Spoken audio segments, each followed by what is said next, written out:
Hello, my name is Steven and we'll be creating a hypothetical data with 300 respondents and 3 variables.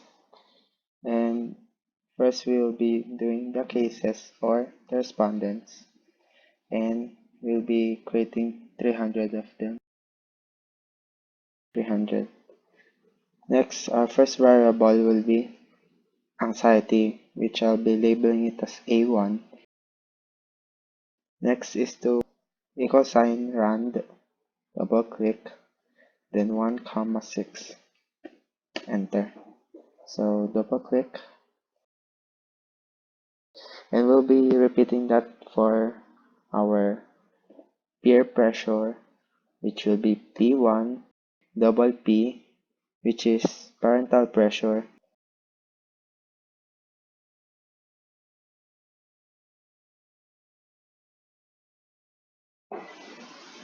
After creating all of this hypothetical data, we'll first copy all of this and then put it in a new sheet. This purpose is so that the data won't change. So right click, then paste special value. Before we move on, let's freeze this pane.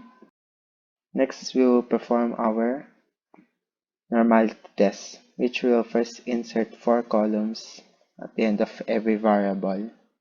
Then, starting with A skew, A curve, A standard dev, and then A mean. So first is equal sign skew, double click, click the first row of the variables up till A1, and then enter. And then we have our data. Same thing with Kurt. Equal sign Kurt, double click, click the last click the last item and then dragging it up to the first one and then enter. Standard def is equal sign STDEV and then this one. And then clicking this one, dragging it to the first one, enter. Lastly, the mean, which is equal sign average. Double click, drag the data, enter. Then we'll just simply double click. We'll be repeating it for the second and third variable.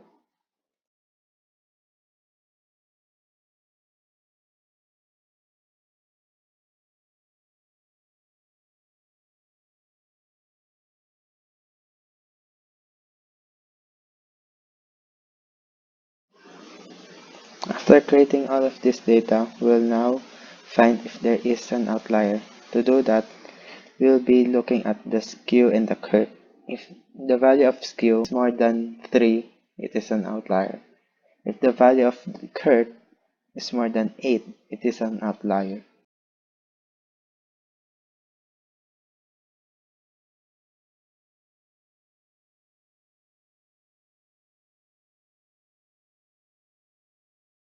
After finding all the outliers, we'll now remove them. Now we will save the file and then use it in the SPSS. So this is I open my SPSS, then I'll open my data, change the file type into Excel so I can see it. Then quiz 1 open, sheet 2 since that's where my data is, and then okay. So this is now my data, and then what I'll do is analyze, correlate, then bivariate.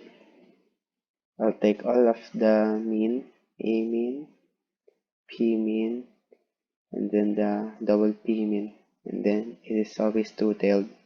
Then okay. So this is the correlation, and as you can see, they are not correlated to each other because there is no double asterisk in the Pearson correlation. So that ends my demo.